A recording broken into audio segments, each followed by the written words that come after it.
Dito guys, sa paligid na ito sa Barangay Santo Tomas, sa kanilang field ay napakaganda talaga dito guys, yung mga environment nila dito guys sa Barangay Santo Tomas guys. At meron sila ditong bukal na pwede natin mapakaliguan, ay nandun guys sa baba guys. Ayan yung bukal na yan.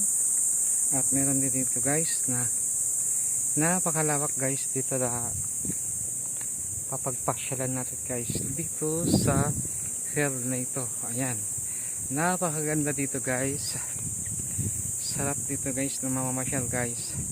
At napaka linis dito guys, wala man akong nakita nga yung mga papel, mga plastic dito kasi wala namang ganun dito na ano guys, nagagala na maraming mga bata, mga tao.